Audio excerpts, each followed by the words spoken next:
You are listening to a free version of the Majority Report with Sam Steeder.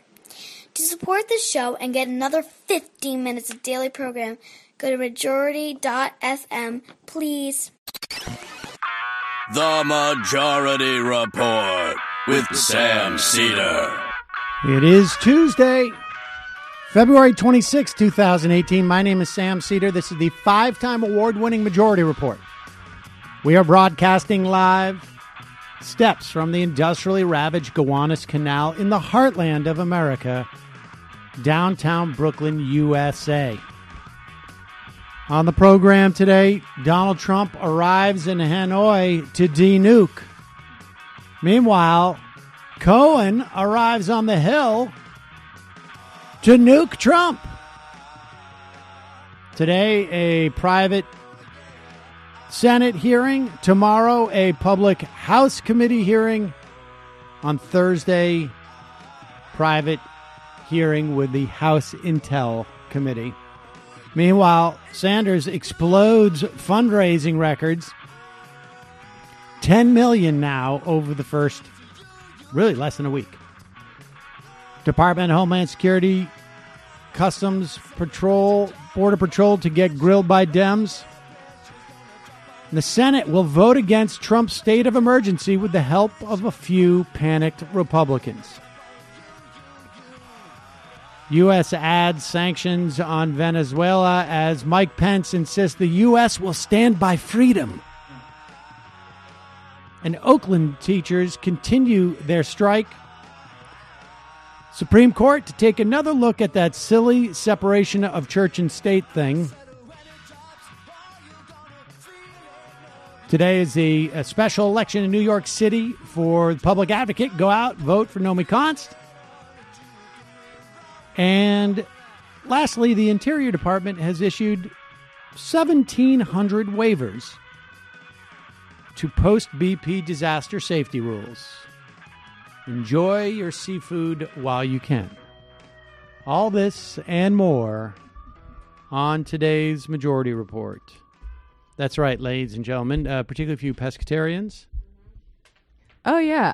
Matt Christman convinced me I should feel fine about being a pescatarian because we're the last generation that's even going to be able to eat fish. So, that's right. You know, that's getting while the noms are good. Phase itself out. And probably now, I mean, I think to the extent that we get our shrimp from the Gulf Coast, comes complete with all the chemicals you need, all the preservatives you need without having to put anything into it. That's what's nice about that. Yeah, it keeps you young. Michael is back from his extended vacation. I am back, and it was great. Vieques is an amazing place, and in that top line that you just did there, I definitely feel as if I've arrived back home. There's no more fish. Things are terrible. Trump is president. Trump Venezuela continues to be president. Pence, Venezuela, democracy. We've got clips of Bernie Sanders' town hall last night, and you know the fact is he is the by really any measure the front runner, and I think things could change. I have a feeling there's did Jay Inslee jump into the race yet? I suspect he will. He's Not already officially. talking about the getting rid of the filibuster in the Senate, which is an odd thing for a governor to be talking about unless you're going to run for president. He would focus on global warming. That would be his main area. And we will talk maybe a little bit more about the protest with Diane Feinstein yesterday. I mean, we mentioned it, and it is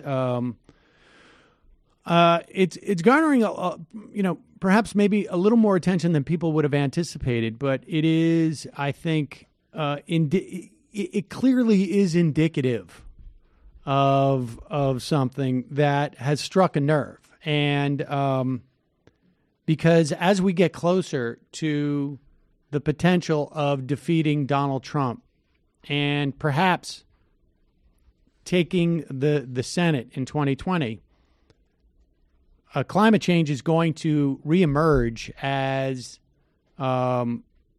an issue that we can actually do something about. To some extent, it goes away climate change itself does not. The urgency does not. Obviously, it grows with time. It's less of a focus when there's a sense that you have completely controlled Republican government, because they will do nothing about it. Not just do nothing about it. They will actively fight against the reality of it. And as we get, now that we have a democratically controlled House, that's why that debate begins to heat up. And that's why it becomes largely an internal Democratic debate, because the Republicans are immovable on that accord. And ultimately, to the extent that climate change is going to be addressed in a timely fashion, they're going to have to be irrelevant to the equation. So the argument becomes between people in the Democratic Party, essentially, who will hopefully have a hold of levers of power, and how seriously they will take this. And that's why pushing Diane Feinstein to swing for the fences, when we already know that there's not going to be any runs scored until Democrats take control. She's up there saying, look, what we're going to do is we're going to try for a single. Because I've been here for 30 years and I know the best we can do is a single. But the fact of the matter is, it's not going to mean anything either way. Everything we're doing now about climate change, every argument we're having about climate change, is for what can be done when Democrats take control. So when Diane Feinstein says, like, I can get something passed, it's irrelevant anyways. Passing something with the Republicans today is irrelevant. The Interior Department just rolled back 1,700 or provided 1,700 waivers for safety regulations following the BP disaster. There's no part of the Trump administration or the Republican governance that is going to actively engage in climate change. So the places to fight about this are within the Democratic Party. And I guess also on The View, where Meghan McCain has a really interesting take on this. I want you to just, before you hear her take on this, I'm just going to say her name to you, and I want you to think about that. Her name is Meghan McCain. What the hell? I love Diane Feinstein now. I loved everything about it, and I'm in the minority on this. I really hate when people use children as political props in general. What I thought of, thank you very much, is that there was a kid named Jonathan Crone who spoke at CPAC in 2009, and he was like the new young conservative voice, and he made cable appearances, and later on, as an adult, he said he was naive. He was just saying the stuff he had heard for a long time. He also said, I shouldn't have done that speech. It was a bad idea. Later on, as an adult, and I think children have to be able to grow up and make their own political decisions about what they want. And anyone shaming Diane Feinstein, she has been doing this 30 years. And if you don't like it, she also said in that, I won by 1 million vote margin. I don't agree with her politically, but she makes a lot of good points. She's talking about basically the things you have to go through. But, you know, I would make just one point about this, because years ago during the AIDS crisis, Larry Kramer was on my show. He was the person who did ACT UP and really went after people about AIDS, medical help, etc. Is he a child? No, he was a grown-up, Larry Kramer. He's a famous activist. And he was going after Elizabeth Taylor. Now, Elizabeth Taylor was a pro-activist. Yeah. She was one of the champions in the AIDS crisis, and he was going after her. And I said, why are you picking on her? And he said, because if I go after the antis, nothing gets done. I can at least make a dent when I'm talking to someone on our side. And Diane Feinstein has an incredible record on climate change. Yeah. So, yes, go to her. Because if you go to that guy Inhofe, who's holding a snowball and thinks that makes the point about global climate change, you're going to get nothing out of it. And Trump, same thing. I actually think that kids today know a lot about climate change, and they are the ones that are going to be directly affected by it. My kids know a lot about climate change. They know a lot about recycling, and I think you give them short shrift if you say, you know what, they don't know enough, they should keep their mouth shut. I think my daughter Paloma is 12 years old, and she could give Diane Feinstein a list of reasons why she should vote. And they're the ones who are going to be affected. I don't know that they're necessarily being used as props, and I don't like the way that she engaged with them. I've been on the other end of it, as has Abby, and this is a common cheap trick. Using a kid as a prop, I never like it. I never have. It did fit. Yeah. Yeah. So, in other words, the two people who are sitting at that table because their dads were I was going to say, and with that, I would like to announce that I'm leaving The View. Right, exactly. I know Jonathan Crone. We had him on the show, actually, back 4 or 5 years ago. A couple of months before I started, and I remember going through the archives and being like, "Oh, that's one of the more bizarre interviews." But it was actually I remember great. talking about him on Break Room Live and mocking him. And I think the problem that Meghan is having is that she's finding out that on the right they use the kids as props. And you know, kids are used as props in all sorts of contexts, but in this instance, these kids, it really is their future. And you don't need to be a scientist to make the case that we have a urgent need to address climate change, because the overwhelming number of scientists who study this stuff have made that case. So you can just simply rely on the 97% of scientists who weigh in on this, and you don't need to be a scientist yourself. And Diane Feinstein has probably done no more reading than I would imagine some of the parents who were with those kids about this stuff. Definitely. And it's also just such a, I'll be on brand for a second, and I'll mention South Africa. There's a thing in, there's the ANC Youth League, right? Like the civil rights movement was powered by, teenage and younger activists. So like, it's very funny that the conception she's just being disingenuous. I mean, she's honestly, being totally. But more broadly, there's an important point here too. That like, not only is young people in politics not a prop necessarily, it's actually powered some extremely significant things, and it's going to need to on this, because they're literally like, we are to a much higher degree than Diane Feinstein, and if you're 14 to a higher degree than us, live on this planet that's being made Meghan McCain uninhabitable. Say that about the Parkland? Well, right. Students? That's another great example. Of course not. Right. I mean, yeah, so these kids were like 5 to 6 years younger. But the issue is the message they was bringing is fairly straightforward. And so Meghan McCain may have issues with the way that she was used as a prop at different times, which perfectly legitimate. She should write another book about it.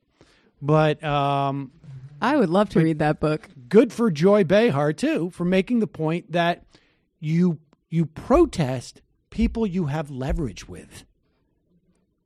There may be some modicum of value to protest people you have no leverage with, but it is really just more for your own well-being and to make yourself feel good.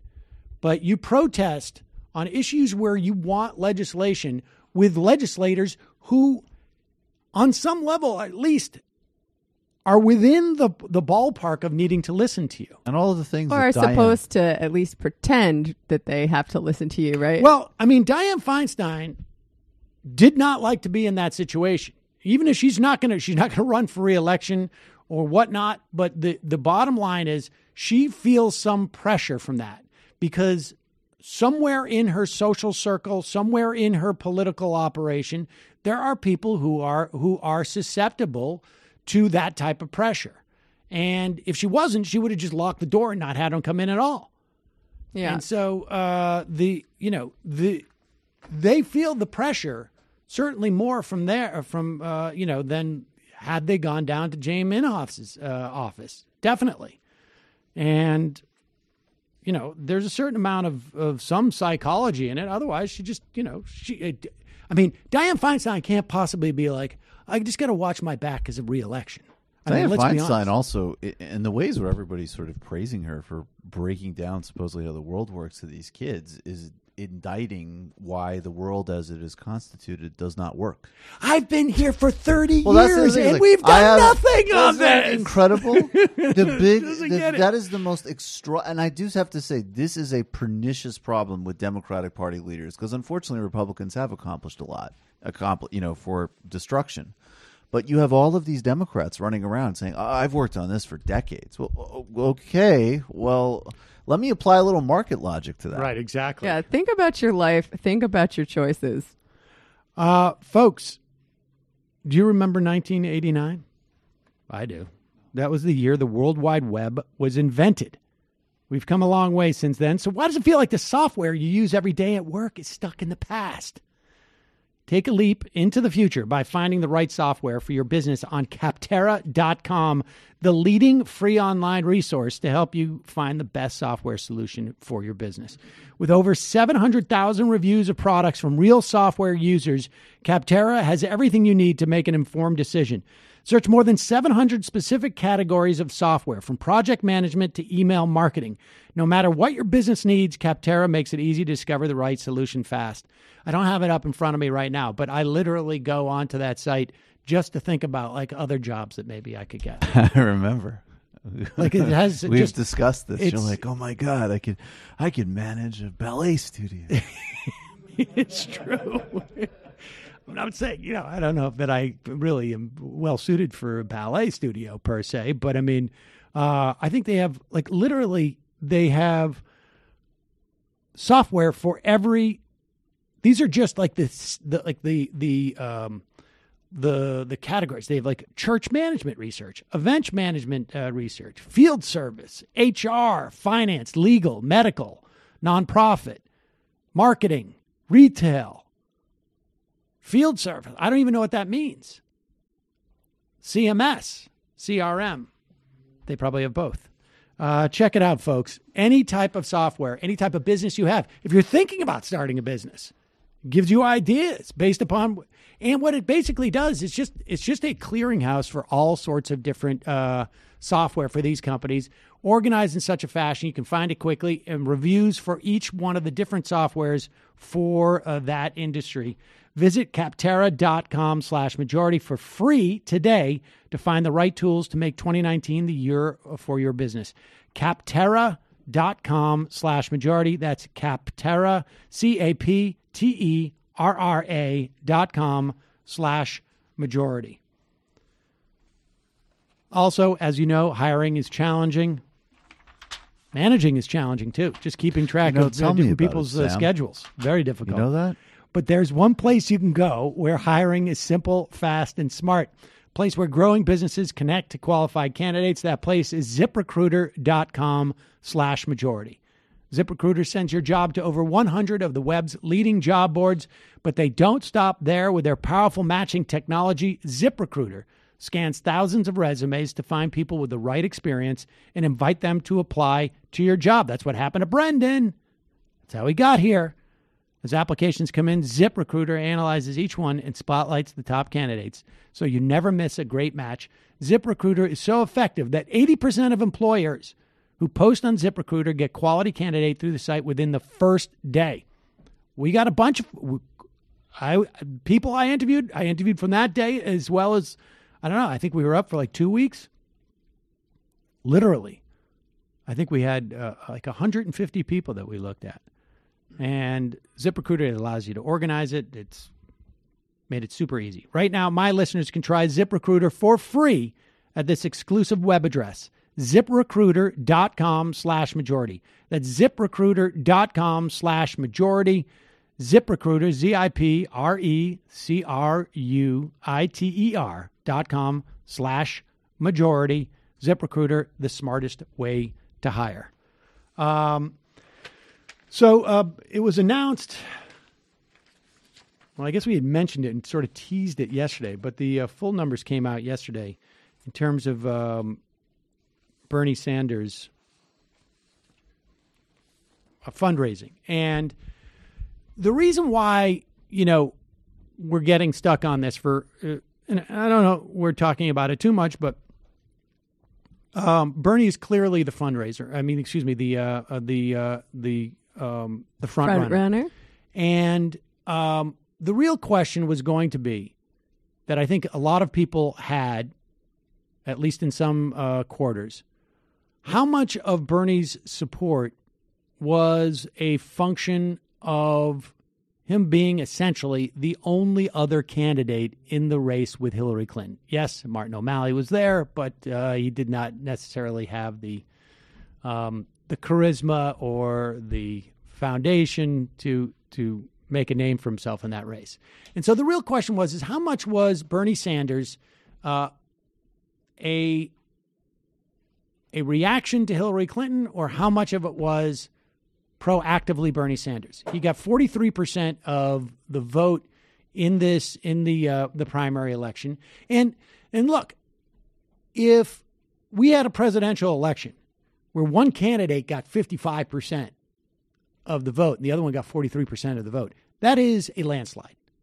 I mean, that would be a landslide. Now, it's the dynamics in the Democratic Party are a little bit different than the nation at large. So, the Democratic Party is not nearly as polarized. And the dynamics as to why you vote for someone in a primary are a little bit different than they are in terms of a general election. But 43% of the vote, that's a lot of vote. If he could retain, the question is, how much of that 43% would he retain? Does he have the ability to build on that? Because one of the things that Hillary Clinton had in her favor was a sense, turned out to be not necessarily correct, but that she was a sure bet. She would definitely win. And a significant percentage of voters, probably in both parties, vote for someone in a primary who they think has the best chance of winning in the general election. Obviously, significant percentage of people who voted for Hillary Clinton, she was her first pick, regardless of what they perceived as her ability to win. So the real question with Sanders was going to be, how much of that support would he retain on day one? And the numbers are in, and they're pretty stunning. I mean, we know what the polls say, but that's all well and good. Sanders collected $10 million from 360,000 donors. It's an extraordinary number. I think his total donor list in, if I'm not mistaken, in 2016 was 2 million. But that was over the course of a year and a half long campaign. To have 20% of those people show up on day one is nuts. And here's what's interesting about that, too. 39% of those donors used an email address that had never been before used to give to Mr. Sanders. Now, that obviously doesn't mean that there's 40% new donors. Some people, I gave money when I was in college 3 years ago, and now I gotten rid of my college email address. Or, I finally got off of Hotmail, or, my email account got hacked, whatever it is. There's always some churn. But even if that's half, even if 20% of the people are brand new donors, it's incredibly impressive. $10 million. And just to compare it,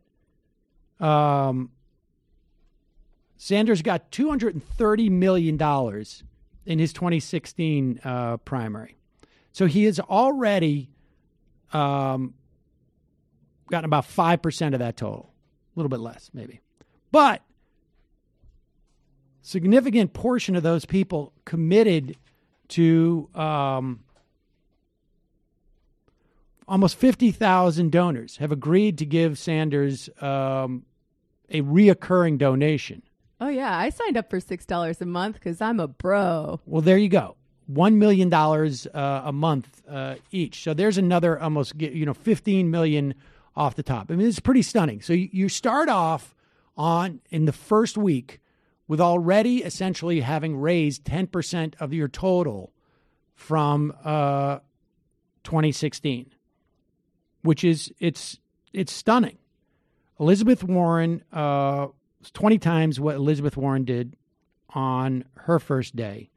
Kamala Harris did 1.5 million on their first day. And I think a lot of the other ones, have they even released it? Because I think some, according to a piece I read last week, a lot of the candidates have not released these numbers, and presumably they would release them if they looked good. Yeah, and some are divined. I mean, these fundraisers have a notion. They have a calculus. They can tell what other campaigns are doing close anyways. And here's the amazing part. So there was 20 donors out of the 360,000 who maxed out. It's crazy, which means that there were officially 359,914 donors.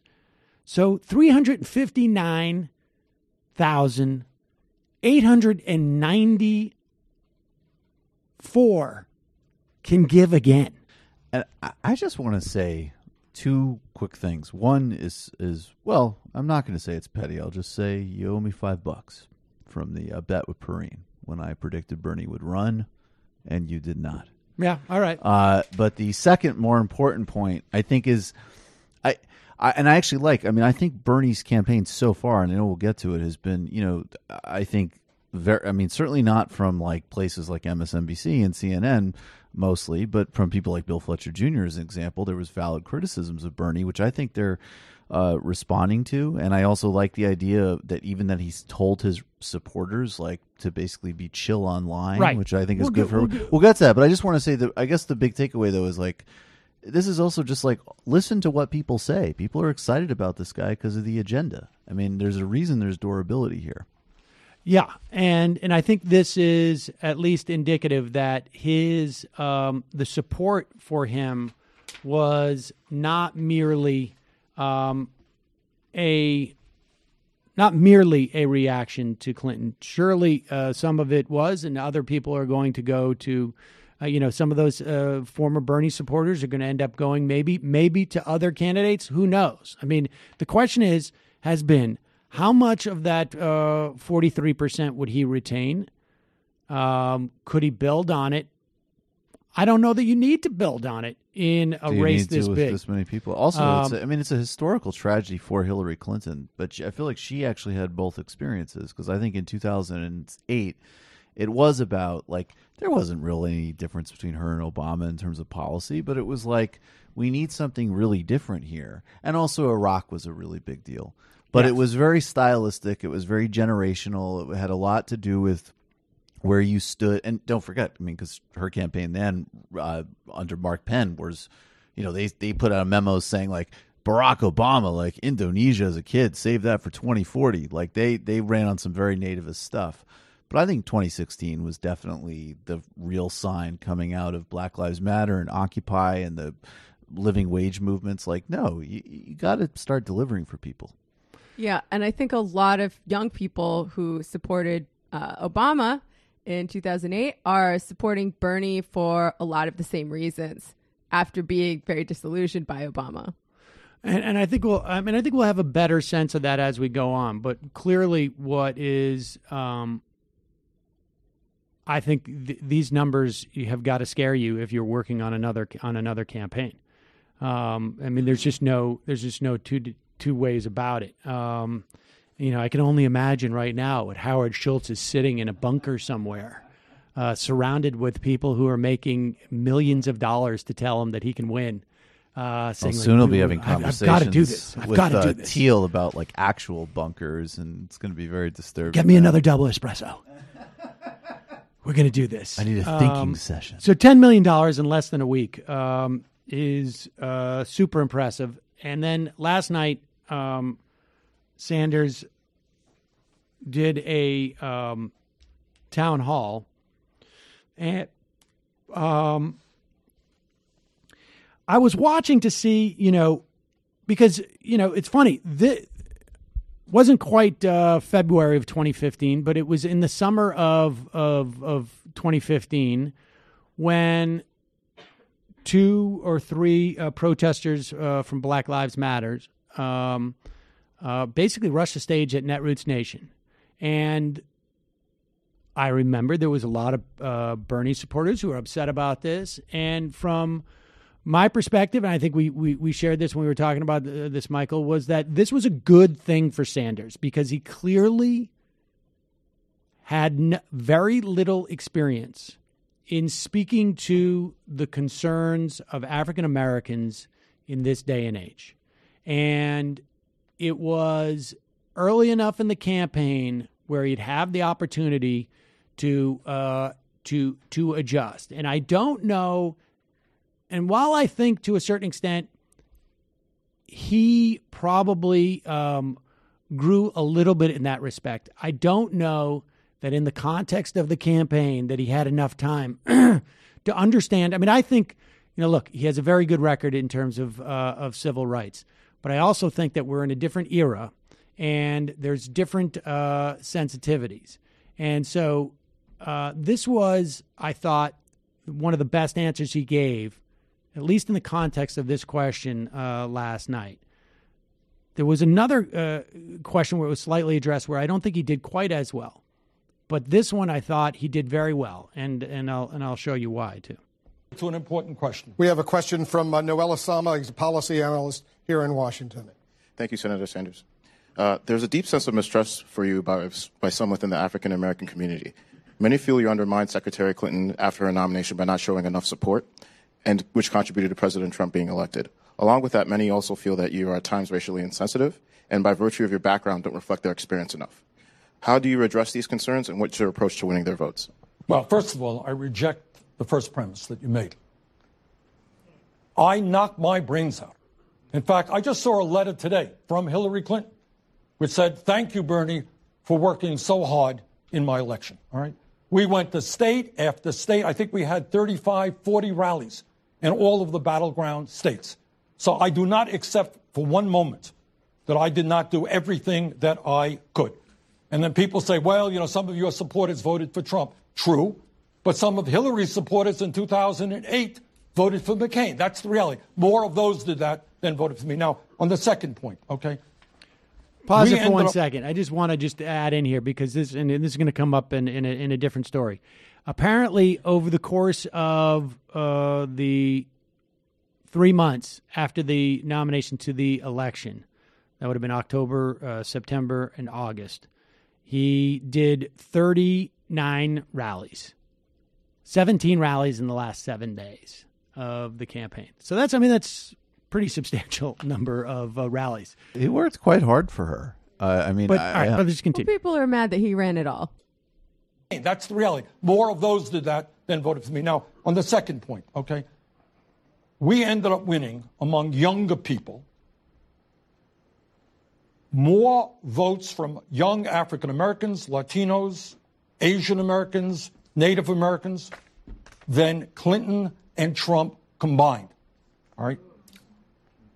Furthermore, if you look at the polling out there, we're doing quite well with the African American community. But let me just raise an issue here. Maybe I haven't been as strong on this issue as I should be. I talk about the fact that we have a nation of massive inequality. Okay, and I believe that. I think that's the most important issue we can talk about. But within that inequality, we have another inequality, and that is racial disparity. And it's important that everybody understands that. That means that the wealth gap between a white family and a black family is 10-1. If you are a black mother, the likely it is that you will have a baby that will die. Your infant mortality rate 2.5 times higher than a white mother. If you are a black businessman, I remember talking to a fellow in Milwaukee, black businessman, said, Bernie, I can't get a loan from the bank. And his business is pretty good because of redlining. Black kids are leaving college more deeply in debt than white kids. So we have an enormous amount of disparity in wealth, in education, in health that must be addressed. And I will work as hard as I can. Number one, to have a cabinet that reflects what America is. And number two, to do everything that I can in every way to end all forms of racism in this country. And so, that perfect answer. Yeah, and I think what's particularly encouraging about that is that, look, you don't want to give somebody a cookie for doing stuff that is sort of like baseline, but saying that acknowledging that he could have done better on some stuff at one point. I can't remember the exact wording, but he says, I could have done better on this. Acknowledging that he could do better on it and indicating, that there is a specific element, whatever you believe to be the root causes, whether you believe that it's a function of class that drives racism or not, the reality, the lived reality of people of color in this country is that they may be subjected to the same class disparities, but there's a whole nother set of disparities that they have to deal with. And acknowledging that reality is, I think, crucial to, identifying them is crucial to dealing with them. And it's certainly not going to happen the other way. You certainly can't, not be aware and acknowledge those realities and hope to deal with them. I just don't think that's possible. But so both from a substantive and a rhetorical standpoint, that's a huge upgrade. Bernie 2.0 there is a big upgrade, and that's good in that respect. The reason I really liked it, though, is the way, you covered obviously the most important part, but the seamlessness of him being able to totally reject the first premise of that question, which we explained. Well, yes, it's a separate question. It's a separate, right, but it's inelegant to combine those two things, and it's actually a feat to pull off simultaneously saying that question's total BS. That other question's hugely important, and let me sort of get to it. Yeah, the guy really pitched him a good question. I don't know whose side the DC policy analyst is on, but it worked out really well in the end. Yeah, and I think, look, I think part of the, and I don't know if the question about Clinton is meant to be a surrogate question for his relationship to the Democratic Party, but like you said earlier, Michael, he's made a point of saying, show some respect to the institution. And part of the reason why I think, particularly in the context of older African Americans, I think we said this yesterday, is that the Democratic Party means something to them because of the material benefits that I think particularly older African Americans are aware of relative to, their lived experience. Republicans have made it really have provided a very stark difference for particularly older African Americans in terms of sort of some very fundamental rights. To the extent that the Democratic Party, and there's certainly, has not been as strong as it could be. Even, going back to Social Security, let's say, that stuff is a little bit more subterranean. But the Republicans have been very, very explicit in their hostility to people of color. And even for what it's worth, like I don't want to get into the whole New Deal and Roosevelt, and obviously it goes without saying that there was huge compromises and racism built into negotiating with Southern Democrats, like you said. But there's also the reality that under Roosevelt, there was actually a big shift in the African-American vote towards Democrats. So even in that time, actually, yes, this was the party that on a relative scale was doing a hell of a lot better, and that was registered in support. All right, so here's another question that Bernie got, and it is a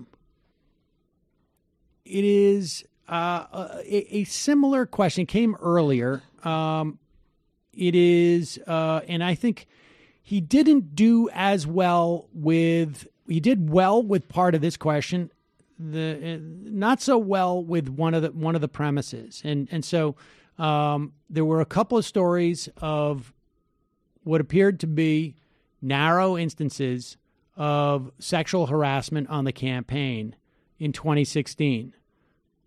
This is every campaign, as far as I can tell, had the same problem. Clinton had someone very high placed in her campaign, I guess, who was accused of similar. But his response here makes it clear. My understanding is the campaign is taking this extremely seriously. But there was another part, and I think he addressed that well. There was another part of this question that I didn't think he did as well. Shadi's from Denver. As we saw in the 2018 midterms, the Democratic Party has become more female, more racially diverse, and younger in age. How can a voter like me feel confident in your ability to represent the party, especially given that your response to sexual harassment allegations during your campaign is that you were, quote, a little bit busy running around the country trying to make the case to be elected as president? Well, I think that quote was a little bit out of context. But let me ask you a question. I am enormously proud of the fact that we have the most diverse, progressive freshman class in the history of the United States Congress. And you know what I did in 2016 and in 2018? I ran all over this country to try to make that happen. All right. So when you talk about the political revolution, you're talking about two things. Number one are the ideas that we are fighting for. An economy that works for all, not just the 1%. But the second point that I have made over and over again is we're not going to be able to implement a progressive agenda unless millions more people get involved in the political process. So I am delighted. We started an organization called Our Revolution. I think Nina Turner is here. You know what the purpose of Our Revolution was about? Is precisely to bring young people into the political process. And I think we're making some real progress. But what are you going to do, Senator, to make sure that the allegations that occurred against your campaign a couple of years ago are not repeated? What are you personally going to do to make sure that... All right, pause it for 1 second. All right, so because he does much better with this question in terms of the sexual harassment. But the problem that Bernie has in addressing that first part of the question is, regardless of whether you think the premise is important or not, the fact of the matter is the party is far more diverse and dynamic and changing. I don't know if it's changing as rapidly as much as there's a greater awareness of the party being made up of a vast majority of people, a diverse group of people. But he has to acknowledge that that's the case. He has to acknowledge that I am aware that when Democrats win, they lose the white vote. And when Democrats win, they always lose the old white man's vote. And we're going to have to rely on people who look like this woman to win. And he has to acknowledge the reality of that. And then simply say, and then go on with the rest. There cannot be any defensiveness about that because you're not fooling anybody. She asked about, about people of color, about women, and he responded with young people. And he's got to address the question. And he's got to do exactly what he did later in the broadcast in response to, some criticism that he's gotten in the African American community. More specific criticism. But he's got to be able to do that because he, I think, has the confidence that his policies are going to help across the board. And the reality is he's an old white guy. And he's obviously, he's not going to get any younger. and he's not going to get any less white. And so he's got to just acknowledge it and move on.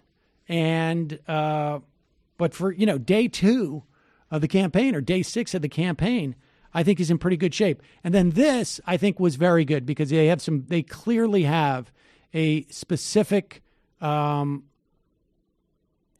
apparatus that they have developed or developing to deal with sexual harassment on the campaigns. A couple of years ago are not repeated. What are you personally going to do to make sure that doesn't happen again? Let me tell you what we have done and what we are doing. I was very upset to learn what I learned.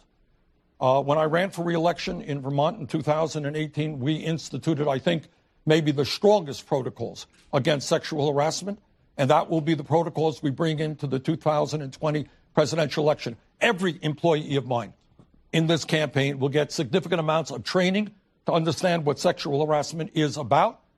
Anybody who feels harassed will have an independent entity to speak to outside of the campaign, and we have hired some of the best people in the country to help us on this issue. We take this issue very, very seriously. I think this is I don't think campaigns have had to deal with this in the past. Women have had to deal with it probably the entire time. Campaigns themselves have not had any type of formalized apparatus, as far as I can tell, to deal with any, employee issues like of this ilk. They just haven't felt like they needed to. And it's good that they now realize they do. And there should be formalized systems for people to deal with this stuff. And it's good. I frankly think every campaign, we should be able to go to their website and see what their, obviously not the specifics, or it shouldn't be too granular, but we should see, like, hey, this is a process that we have that is institutionalized within the context of our campaign. We have, some form of human resources function to deal with this, because inevitably stuff like this comes up in the context of campaigns. Last, what's the third clip is Venezuela. But let's go to. Let's do just Venezuela one more time. We'll finish off this the town hall, and then we'll go back to the Tucker. But right now, the Tucker, the Tucker, U.S. government yesterday instituted new sanctions on Venezuela. We've already had fairly crippling sanctions on Venezuela since really the beginning of 2017, instituted in part, I think, by the Obama administration. Now, it really depends on who you talk to as to whether this was the catalyst for problems in Venezuela, or more like an accelerant. And my sense is it's an accelerant just because of the timing of stuff. But timed with that, I think there was also within Venezuela, private industry who also wanted to add an accelerant to this. The whole idea being that maybe they can collapse civil society in Venezuela and weaken Maduro. Bernie Sanders has been criticized, and his foreign policy apparatus within the context of his campaign have been criticized for parroting the administration lines that Maduro is undemocratic, that he's problematic, et cetera, et cetera. Don't forget authoritarian. Authoritarian. Which is the word imperialists love to use to discredit socialist governments in Latin America. Yeah, I mean, but I think there is, undeniably a strong argument that Maduro has been somewhat undemocratic. There is, I think, wide acceptance that his election was highly irregular. Not his first one. So his second one. Re-election. Yeah. The re-election, highly irregular. There's a lot of people who argue that his move to dissolve the Constitution, also highly problematic. He ran on a platform of creating a new constitution and won. I would just say, can I just say something really quick on this? Because maybe we can tease it out. But I would just say, like, Ava Gollinger, who I do respect and I've done a lot of stuff with, is not only is she close, I mean, she literally was a legal advisor to this government. And in her book, she concludes, and she's extremely aware of what the United States is doing and some of the elements of the Bolivarian movement that Maduro has clashed with, of course, now critically supported. But she basically says at the end of the book, like, I'm not going to go into details, but, like, yeah, the corruption is incredibly deep and it's really gone off the rails, including, like, putting contracts on people. So there's actual problems there. Yeah, so, I mean... And that's not the front burner at all of the conversation right now, but it doesn't, we don't need to paint a fake rosy picture to oppose an invasion. Exactly. But there's criticism there that that articulating those ideas, though, is you're simply parroting what the CIA is saying as a way of laying a predicate for going to war or some type of, like, various forms of either military or aggressive other types of intervention. Now, of course, when we have a sanctions regime that we have now against Venezuela, we're already being, highly interventionist. And so there's some who say that it's not enough to be simply against the military intervention. Here is Bernie addressing that question, and it still won't be satisfying to some on the left, because it is acknowledging that there are problems with Maduro, and some people don't want to do that. We have another question. I want to bring in Chanel Saldana, student at American University here in Washington. She's from Pittsburgh. Good evening. In light of the recent events in Venezuela, you came out against U.S. intervention, a contentious stance as many in Venezuela are currently suffering at the hands of Maduro through starvation and violence, and it is clear that he will not let humanitarian aid in. Under these circumstances and moving forward, do you have a clear position on U.S. intervention overseas, both economically and militarily, for nations that are under the regimes of these oppressive dictators? Thank you. Good question. There are a lot of awful things happening in the world, and what's going on in Venezuela is terrible. The economy is a disaster. People are living in hunger and in fear. I strongly believe there has to be an international humanitarian effort to improve lives for the people. I think the evidence is pretty clear that the last election in Venezuela was not a free and fair election. And under international supervision, I want to see a free and fair election. But to answer your question, let me say this. I am old enough to remember the war in Vietnam. And I was as active as I could trying to keep the United States from going to war in Iraq. I was in the Congress at that point.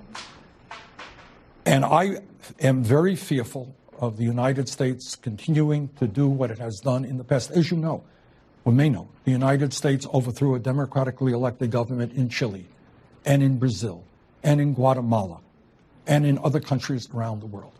So as someone who fervently believes in human rights and democracy, we have got to do everything that we can. But I think sometimes you have unintended consequences when a powerful nation goes in and tells people who their government will be.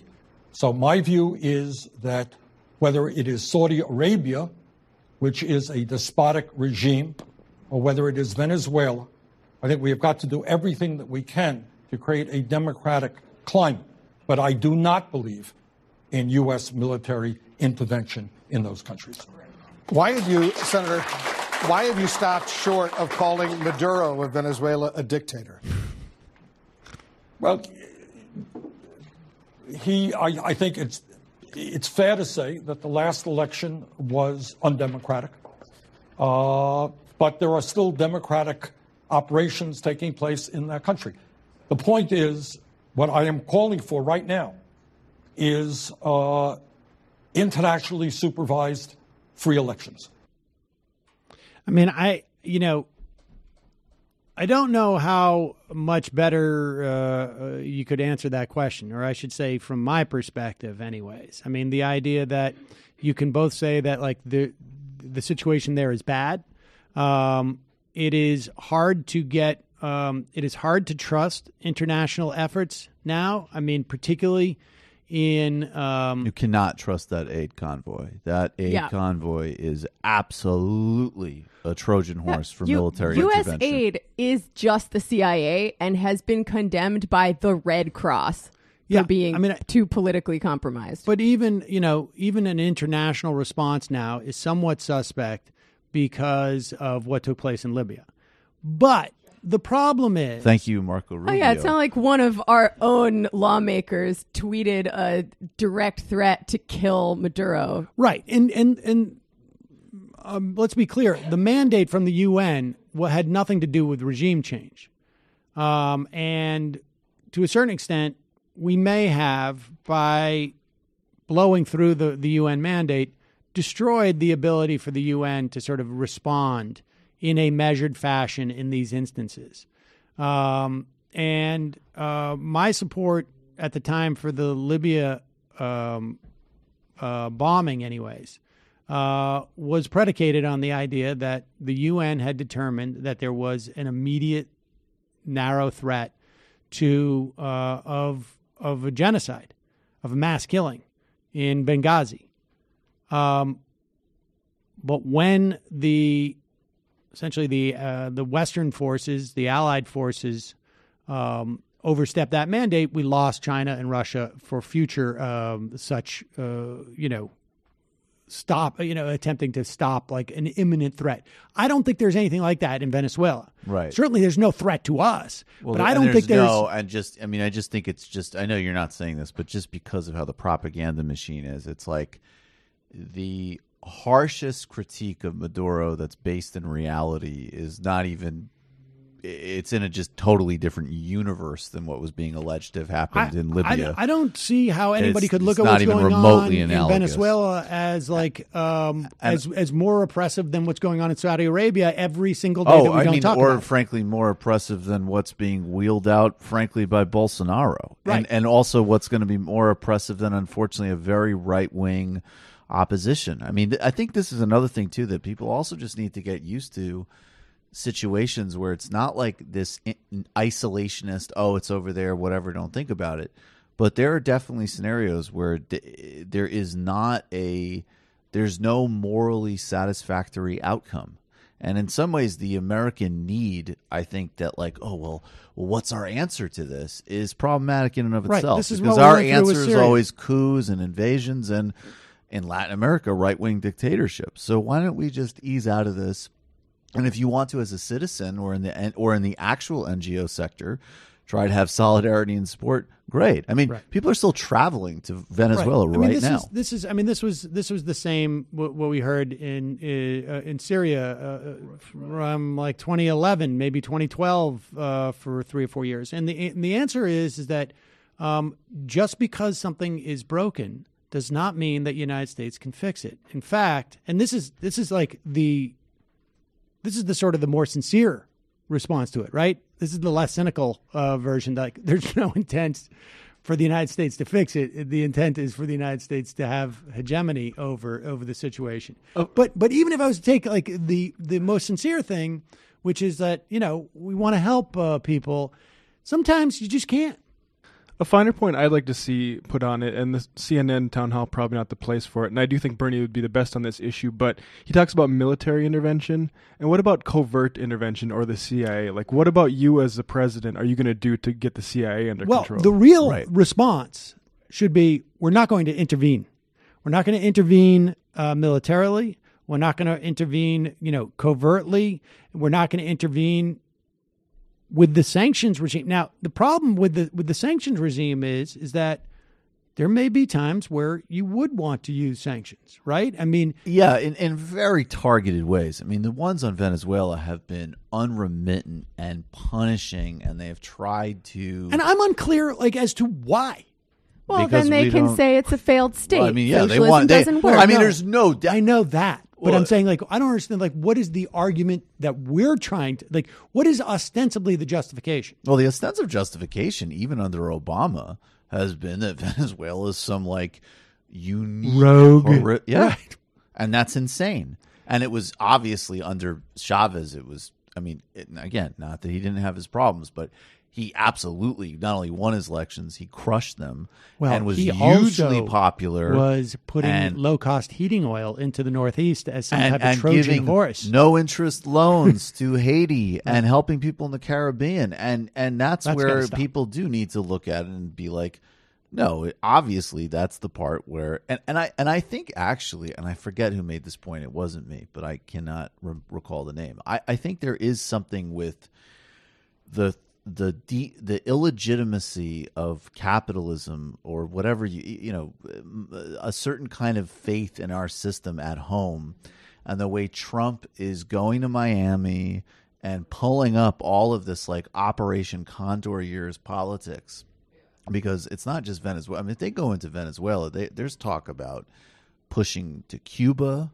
I mean, this is very, very aggressive. I want that hotel. And it has to do with that sort of getting back into that. Like, Trump supposedly always says, like, Panama was easy. Like, why can't Venezuela be like Panama? And as somebody said about the invasion of Grenada, it was great TV. And so, yeah, great precursor of Trump. By the way, on the last election, the UN would have been there. They would have been there observing it, but the opposition petitioned them not to go because they did not want anyone to say that the election was legitimate. And also, it's really hard to find accurate information about this in the mainstream media. This is one of those situations where you're not going to find an unbiased source. So at least you should be reading alternative sources for balance. Yeah. Definitely read Venezuela I analysis and so on. But I would say, and I think, but even people who are like Greg Wilpert, who helped found Telesur and whose wife is a Venezuelan ambassador, I think, to Ecuador, you know, and is at the Real News now, but he'll say, like, yeah, I mean, when Maduro didn't fix the exchange rate, that led to huge problems with capital flight and capital problems with this government. Like, you know, again, we can, of course, read alternatives, oppose imperialism, and the best critique inside the government comes from within, from people who are legitimately committed to that project. Yeah. But they're marginalized right now. That's the other truth. Yeah. I've been trying to make this case to some of my leftist friends that Bernie is definitely the best viable presidential candidate we're going to get on this issue by a lot. While still acknowledging that, yeah, some of his tweets sucked, and maybe he knows it, maybe he's playing a game, maybe he just needs to learn more about it. But, you know, when you say, oh, you should be letting in humanitarian aid, you're ignoring the precedent that countries that want to overthrow your government, that aid is not just aid, you know? That was really wrong stance in my view, like substantively. But I think 100%. But I think some people are getting really off the like when Matt Duss tweets out the whole question of why you won't condemn a dictator is a game that Washington Hawks play to reaffirm interventionist status quo, and Bernie won't play it. That's like, calm down. There's a lot of really important work being done here by the Democratic frontrunner. Right. Like, that's a big deal. You would not have heard him say that in 2016. To have a Democratic frontrunner in any campaign say we were instrumental in overthrowing the government of half a dozen Latin American countries. I mean, also the only one to speak on the Lula case, progress. The Democratic frontrunner. Wow. Progress. Wow. So maybe one way Bernie's going to distinguish himself this time around is also by his foreign policy. Well, I mean, he started getting into, you need like even like initiate, but at least his acknowledgement of the history of the U.S. foreign policy has already been sort of like a dramatic change. All right, one last clip, because this is funny because this involved Tucker Carlson. There was a hit piece that was put out about Bernie. That was a really funny piece. I had mentioned earlier that Bernie Sanders attended 39 rallies in the last 3 months of, or in the general election, 3 months of in support of Clinton. 17 rallies in the last 7 days. There was a Politico piece put out that quotes 4 or 5, one named and the other anonymous, Clinton campaign staffers, saying that ex-Clinton staffers slam Sanders over private jet flights. And the story was that the Clinton people apparently were upset because Sanders wanted charter planes. And I'll just read a little bit from this during. Okay, so according to, here it is. I'm not shocked, says this guy, that while thousands of volunteers braved the heat and cold to knock on doors until their fingers bled in a desperate effort to stop Donald Trump, His Royal Majesty King Bernie Sanders, this is a quote, would only Bernie's deign, very regal, would only deign to leave his plush D.C. office or his brand new second home on the lake if he was flown around on a cushy private jet like a billionaire master of the universe, said Zach Petkanas, who is the director of rapid response for the Clinton campaign, who does not know the value of subtlety when trying to sound legit. And it comes out, the Sanders campaign preferred mode of travel quickly emerged as a point of tension, according to 6 former Clinton staffers and another source familiar with the travel. The senator ended up flying private. It's actually charter. I don't know what the distinction is, but on 3 separate. Now listen to this. Here we go. That was on 3 separate multi-day trips in the last 2 months of the campaign. All right, so 3 separate multi-day trips. Prior to working out the logistics of Sanders' travel, quote, our working assumption was that 90% of the time it would be commercial, said another person familiar with the matter. If he was trying to hop from city to city in a particular state and commercial didn't work, we were open to chartering a plane. So they anticipated 10% of his travel would be on charters. They have a quote from a Sanders spokesperson saying it would have been possible to do all this. And then later in the piece, they say, okay, Sanders held 39 rallies in 13 states on behalf of Clinton's campaign, according to Jones, 17 events in 11 states in the last week alone. Okay. Forget about that. They were literally trying to kill him. We actually have some numbers here. And I did some news. I did some math, I should say, which is news because I did some math. So 39 rallies, right? Presumably, let's just say 1 rally a day. They had 17 rallies in 7 days. So they did 2 and then 1 day, probably 3, 2 days, 3 over the course of those 7 days. So there were, you had 30 days of him actually going out, taking plane travel. Now it's back and forth. So it's really more, trips than that. But let's just say 30. He took a private jet on 3 days. Now, according to my math, 3 equals 10% of 30. In which case, what they anticipated, which was 90% of his travel would be commercial, actually happened. They wrote a 4-page story, ultimately, that Bernie ended up traveling by charter in the exact percentage that they assumed that he would. Wow. I'd like to fly high plane. Put me in a socialist jet. I'll pretend to support Hillary, but it needs to be the best. There you go. Like if Put me anything, in high planes, fly around here, take me from Vermont, any fucking where. But this is what it's going to be. There's going to be a series of hit pieces from people who are upset or worried about Bernie, and and the narrative, apparently they're going to end up having to find another narrative because that they anticipated Bernie would only use chartered jets in support of Clinton's campaign 10% of the time, and then do an expose that shows that he used chartered jets 10% of the time, is just not going to further the narrative.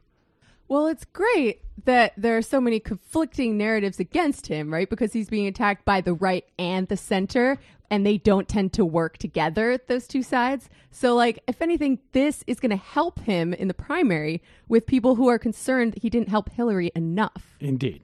Now, the attack on Bernie for supposedly using chartered jets in support of campaigning for Hillary Clinton, yes, he's attacked as supposedly a hypocrite to his socialism. Or democratic socialism, as he made a point of saying at the CNN thing the other night. But Tucker Carlson also enjoys it because it's more part of his, like, the elite are hypocritical. This is a segment he wanted to do with Rutger Bregman. Yeah, this is the one he wanted to do with Rutger Bregman, where it's like, oh, he'll tell you that we have a problem with global climate change, but he took a chartered jet. Yeah, I bet he wears a coat in the winter, too. Exactly. Here it is. So they say it a lot. They demand that you repeat it. They require that you believe it. They attack you if you don't. Any evidence of doubt makes you a denier. But do they themselves believe it? That's an interesting question and rarely asked. When he was campaigning for Hillary Clinton in 2016, Bernie Sanders repeatedly demanded private jet access for himself and his entourage. Over the past 3 years, according to a report in Politico, Sanders has spent almost $350,000 on private flights. How can you justify that if you believe the world is ending because of climate change? All right, so that's the premise. And so it's like Entourage, Jeff Weaver, Bernie Sanders, Tad Devine. Jeff is Vinny. Or excuse me, obviously Bernie's Vinny. So they Tucker brought on Mark Green. Not Mark Green. Adam Green. Oh my God. Adam, sorry, Adam Green, like and respect, friend of show, head of the PCCC, or co-founder of the PCCC. I think is his title. And I think he's. I think they're Warren folk over there at the PCCC. But nevertheless, here he is basically telling Tucker, "You're ridiculous, Tucker." And Tucker is having a tough time lately with guests who don't agree with him. I feel like something's going on maybe with Tucker, that he's lost a step. Am I hitting a wall? The point is that if you believe that carbon emissions are destroying the earth, that's too many houses, that's too much consumption, that's too much carbon. You lead by example. Why is it the people who are trying to control my life and tell me what I can do and can't do and how many kids I can have don't bother to restrain themselves? Again, that's not silly. It's true. It's silly. It's a fake hypocrisy argument. You're basically saying that, if you believe that Facebook has bad privacy policies, you shouldn't check Facebook every day. If you believe you want a better job, you shouldn't go to work I'm saying if you think adultery is wrong, don't cheat on your wife. If you believe in having a better economy you attack other people with tens of millions of jobs in the future in clean energy, of course he should spend the last few days of a campaign doing everything he can to fight for a Green Deal. You should reduce your own emissions. No, it's really simple. So you should walk to work. Should he walk from Vermont to D.C.? Yes. Should he walk from Vermont to D.C.? He should. You just said yes. You just said yes. He should walk from Vermont to D.C. That shows the BS argument that you just described. Okay. Taking a car. What you're doing? You are making excuses because all you want is power. I've seen you make better arguments. I've seen you make better arguments. Pause it for 1 second. That's the most amazing juxtaposition. Look at Adam Green. All he wants is power. It's so obvious. So obvious. Just the sneering sociopath cable news star. But like, what happened to Tucker? Earnest, where he liberal, like political. This is like it's also like the best dressed, with all due respect, Adam, I've ever seen him. Like, he did it, like, this is the power guy. Like, all you want is power. That's why you decided to become a bold, to start a group called Bold Progressive. Like, and wear Target What happened blazers. to Tucker that he lost a step? Like, that's where you go to, like, after, like, if you feel completely, I mean, I always tell you this in parenting, right? Like, you don't go to, like, threaten to take stuff away, because that communicates to the child that you have no power. And Tucker's doing that when he's like, all you want is to take over the world. Did you hear how he shoehorned in having kids to that too? Like Maoist Bernie with the one-child policy. Well, it's actually it's Green who wants to keep people from having children. Exposing from Vermont. You're to DC. exposing the shallowness Anybody who of takes your a car, own argument. Anybody who takes any this plane is idiotic. Is it idiotic? You just said he should walk from Vermont to D.C. Obviously, you don't believe that. Okay. Obviously, you don't believe I'm sorry. that. He's not a hypocrite for doing that. I'm sorry, I can't he hear believes you. in tens of millions of new jobs in the clean energy economy. This is idiotic what you're saying because look, you will just never said he should walk hold from Vermont to yourself D.C. or your leaders. You just repeat said your dumb he should talking walk point from once Vermont more. to D.C. I asked if he should walk. You said yes. Come on, not a real argument. You got me, Adam. You got me. You're a brilliant guy. Thank you so much. I appreciate it. We're gonna we have pictures apparently on this. But unironically. Oh my God, he was so mad. So mad. Unbelievable. There it is, Tucker Carlson. All right, let's just quickly check in with Adam Green. Adam? So, Adam Green, welcome to the show. You did a good job on Tucker Carlson. Was it fun? Thank you. It was very fun. It was a blast. Yeah, and do you anticipate that he will have you back again? Probably no. Right. All right, thanks, Adam. There you go. So we got words from power hungry Adam Green right there. Look at that. It reminds me, Luke Mayville. There's a Freedom, Idaho. Luke Mayville, who's doing work to expand Medicaid. There's Medicare in Idaho. Medicaid expansion, Idaho. They're accusing him of leading a band of agitators on Twitter. So. Right. No, two scary guys. Well, right, because what happened was that they passed it overwhelmingly through referendum, and now the Republicans in the state house are trying to kill it, which basically subverts the state constitution. And so Luke, who teaches like John Adams at Columbia, is tweeting things like "respect the will of the referendum." Agitators. Yeah. All right, folks. I'm going to head into the fun half of the program. Just a reminder: your support makes this show possible. You can become a member by going to jointhemajority.report.com, jointhemajority.report.com, and also Just Coffee. Michael, you didn't hear the story, but I visited Just Coffee last week. It was super exciting. I hope you sent all of our regards. I sent all of our regards, but it was incredibly impressive to hear them talk about how their mission has so much to do with supporting the farms that they buy their coffee from. They if you want to sell your coffee to any type of enterprise, you want to sell it to Just Coffee because they actually have a whole set of other values that beyond just making great coffee. So justcoffee.coop, fair trade coffee, tea, or chocolate. Use the coupon code majority, get 10% off. Today is Tuesday. Michael, coincidentally, got back just in time for Michael Brooks' show. I was so tempted to book a ticket that would arrive literally just in time for tonight. I mean, more or less. Same. Oh well, no, you're overplaying it. More or less. Sure. Tonight we are talking, of course, about what's happening in Venezuela. We're going over the cliches of foreign policy, what critical support means, doesn't mean. Also, Francois is going to join us. She is a Haitian American political analyst. So we're talking about the movements that have been taking place in Haiti this week, how they intersect with U.S. foreign policy in Venezuela as well. And, of course, Bernie's in the race, this new independence group in the UK. It's going to be a really full, jam-packed, amazing show. Patreon.com/TMBS, or watch it on our freshly monetized YouTube channel. And also on the Majority.fm homepage, you can get your tickets to Left is Best West Coast Fest with Ana Kasparian, Big Woz, Nando, Vila, and the TMBS crew. It's our second live show at the Bootleg Theatre, April 20th. Tickets are going fast, folks. Hope to see you there. Jamie. Yeah, so this week on the Antifada, Sean recorded a kind of triple crossover episode with some of the folks from Swampside Chats and Brett from Revolutionary Left Radio, where they talk about communization theory and what, if anything, modern leftists can take from this controversial strain of thinking.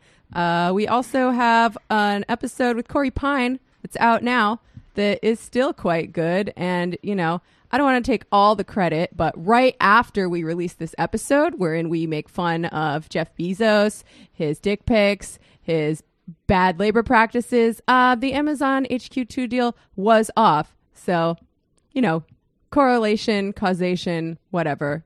You be the judge. We also have an episode coming out tomorrow with Hamilton Nolan, formerly of Gawker, currently of Splinter News, where we talk about labor organizing in the media and beyond. And Matt. A literary hangover most recent episode is The Unparalleled Adventures of One Hans Fall. It's an early sci-fi. You don't have to have read it because you can listen to the entire thing along with us during the episode. Sort of like a mystery science 1800. Mystery science, yeah. Nickelodeon. Shakespeare's Globe. All right, folks. See you in the fun half. You are in for it. All right, folks. 646-257-3920. See you in the fun half. Are you ready?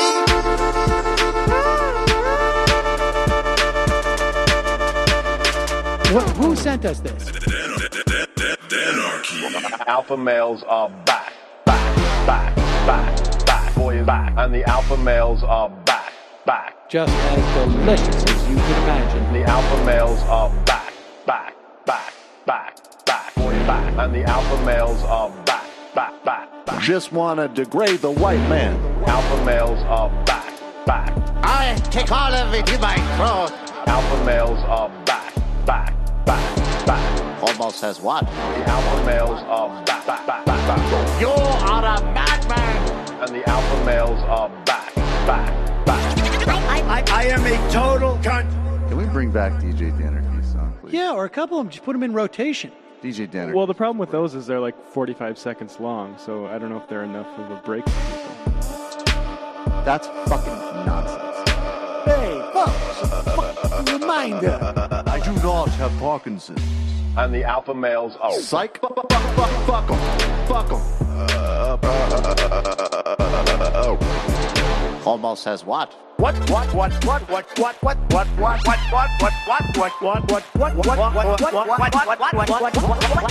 Almost has what?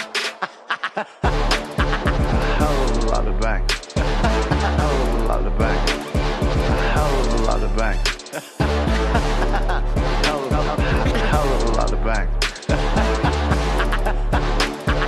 Hell of a lot of bank. All lives matter. Have you tried doing an impression on a college campus? I think that there's no reason why reasonable people across the divide can't all agree with this. Psych. And the alpha males are back. And the Africans are black. African. And the alpha males are back. And the Africans are black. You see Donald Trump out there, doesn't a little part of you think that America deserves to be taken over by jihadists? Keep it at 100. Can't knock the hustle. Come on! Fuck 'em. Fuck things I do for the bigger game plan. By the way, it's my birthday! Happy birthday to me, Jew boy! I have a thought experiment for you. And the alpha males are back. Africans are black. Alpha males are back. Africans are black. Come on! Come on! Someone needs to pay the price for blasphemy around here. I am a total pussy. Take a leap into the future with Capterra.com, the leading free online resource to help you find the best software solutions for your business. With over 700,000 reviews of products from real software users, Capterra can help you make an informed decision no matter what your business needs. Visit Capterra.com/majority for free today to find the right tools to make 2019 the year for your business. Capterra.com/majority. Capterra. That's CAPTERRA.com/majority. Go there. Check it out. I've spent just an abnormally long time just fishing around software that just because I'm fascinated it existed.